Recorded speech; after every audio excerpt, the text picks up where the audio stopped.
जिसका कोई नहीं होता उसका ऊपर वाला होता है।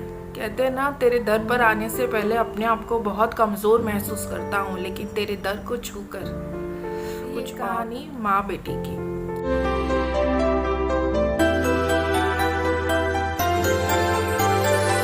एक दिन शर्मा जी ऑफिस से छूटकर घर जा रहे थे। उन्होंने देखा रास्ते में एक रेडी है, फल की रेडी, पर फल की रेडी पर कोई था नहीं। उन्हें फ्रूट्स लेना था। उन्होंने रेडी के आसपास देखा, कुछ दूर तक देखा, पर कोई नजर नहीं आया। फिर उन्होंने रेडी के ऊपर नजर घुमाई तो देखा था वो जो फल का ठेला था, उस रेडी के ऊपर एक छत पर एक कार्डबोर्ड लगा हुआ था जिस पर लिखा हुआ था कि आपको जो भी फल लेना है आप ले लीजिए।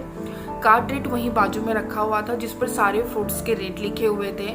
आप अपनी सहूलियत के हिसाब से आपको जितना भी फल चाहिए आप ले लीजिए और जितने भी पैसे होते हैं उसके वहाँ पे रख दीजिए। अगर आपके पास पैसे नहीं हैं, आपको फल लेने हैं, तो भी आप लेकर जा सकते हैं। शर्मा जी सोचने लगे, ऐसा कौन सा इंसान है यार जो इतना भरोसा करता है और अपने फल के रेडी को इसी तरीके से छोड़कर चला जाता है।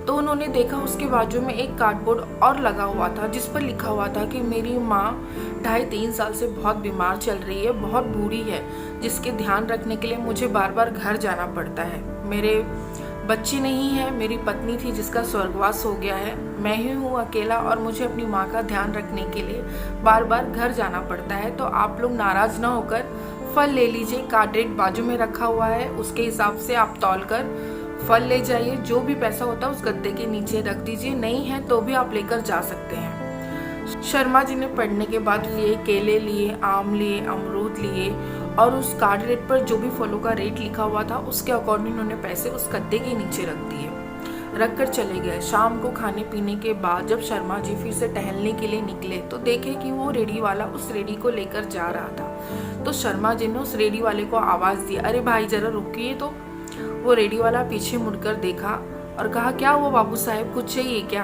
तो शर्मा जी ने कहा कि नहीं, कुछ चाहिए तो नहीं, क्या हम कुछ बात कर सकते हैं? तो उन्होंने कहा जरूर, क्यों नहीं कर सकते। तो उन्होंने कहा चलिए थोड़ी दूर चलते हैं, थोड़ा चाय नाश्ता करते हैं और बात करते हैं। तो उन्होंने कहा कि नहीं नहीं, मुझे कुछ नहीं खाना, उस रेडी वाले भाई साहब ने कहा। तो बोले ठीक है, आप मेरे साथ एक कप चाय तो पी सकते हैं। तो रेडी वाले ने कहा कि ठीक है भाई साहब, चलिए। बैठते हैं वहाँ पर वो लोग ढाबे पर और एक एक चाय आती है, चाय पर चर्चा शुरू होती है।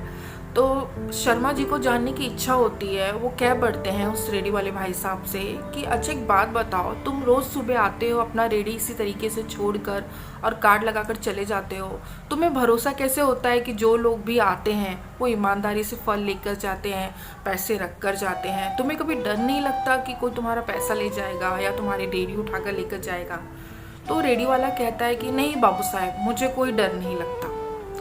पहले मैं भी ऐसा ही सोचता था, लेकिन मेरी माँ जो 2.5-3 साल से बहुत ज़्यादा बीमार चल रही, मेरे बच्चे तो हैं नहीं, पत्नी का भी बहुत जल्दी स्वर्गवास हो गया, मेरी माँ का मेरे अलावा कोई नहीं है, उसका ध्यान रखने के लिए मुझे रुकना पड़ता है। 2-3 साल पहले मैं भी ऐसा ही सोचता था कि मैं रेडी लेकर जाऊँगा, वहाँ छोड़ूंगा तो कौन फल खरीदेगा। मेरी माँ ने कहा, मेरी माँ ऊपर वाले पर बहुत भरोसा करती है, उसने कहा कि तू लेकर जा अपना रेडी बाजार में खड़ा कर दे और वहाँ पर लिख दे जो बात है, मैं बीमार हूँ, तुझे मेरी देखभाल करनी पड़ती है, फलों का हिसाब लिख दे वहाँ पर, जिसको जो भी फल लेना होगा वो लेकर जाएगा, ऊपर वाले पर भरोसा रख। तो पहले तो मैंने अपनी माँ की बात पर भरोसा नहीं किया, फिर मैंने कहा कि माँ कह रही है तो एक बार कोशिश ज़रूर करूँगा। उस दिन के बाद से बाबू साहब मैं आता हूँ रोज़ सुबह, रेडी पर फल लगाता हूँ, कार्डबोर्ड लगा कर जाता हूँ, सारी चीज़ें वैसे ही रख कर जाता हूँ। लेकिन आज तक आप यकीन मानेंगे, शाम को आता हूँ, एक पैसा भी कम नहीं होता, बल्कि उससे ज़्यादा पैसा वहाँ रखा हुआ होता है। कई लोग मेरी माँ के बारे में सुनने के बाद वहाँ और एक्स्ट्रा पैसे रख कर जाते हैं। एक बार तो एक छोटी सी बच्ची ने टिफ़िन में पुलाव रख कर गई थी कि आप मेरी तरफ से अपनी माँ को दे देना। एक बार डॉक्टर साहब ने अपना वहाँ कार्ड रख कर छोड़ा था कि अगर ज़्यादा परेशानी है, ज़्यादा तकलीफ़ है तो मैं तुम्हारी माँ का इलाज फ्री में करूँगा, तो मुझे इस नंबर पर कॉल करना। मेरी माँ ने कहा था बाबू साहब कि ऊपर वाले पर भरोसा कर, जिसका कोई नहीं होता उसका वो साथ देता है। तब से आज का दिन है, उस दिन से आज का दिन है बाबू साहब कि मैं रोज़ सुबह आता हूँ, अपनी रेडी पर फल लगाता हूँ और चला जाता हूँ, शाम तक लौटता हूँ और मेरे रेडी के सारे फल बिक चुके होते हैं। 1 रुपया भी कम नहीं होता, बल्कि उससे ज़्यादा मुझे मिलता है। मेरी माँ ने कहा था ऊपर वाले पे भरोसा कर। शर्मा जी की आंखें नम हो गई। उन्होंने कहा कि ठीक है, लेकिन तुमको कभी ऐसा लगे कि तुम्हें किसी चीज़ की ज़रूरत है तो मुझसे ज़रूर कहना। फिर वहाँ से बातें होती हैं। उसके बाद वो रेडी वाला वहाँ से चला जाता है और शर्मा जी सोचते हैं कि जिसका कोई साथ नहीं देता उसका वो ऊपर वाला होता है। कहते हैं ना, तेरे दर पर आने से पहले अपने आप को बहुत कमज़ोर महसूस करता हूँ, लेकिन तेरे दर को छूने के बाद कुछ और होता हूँ।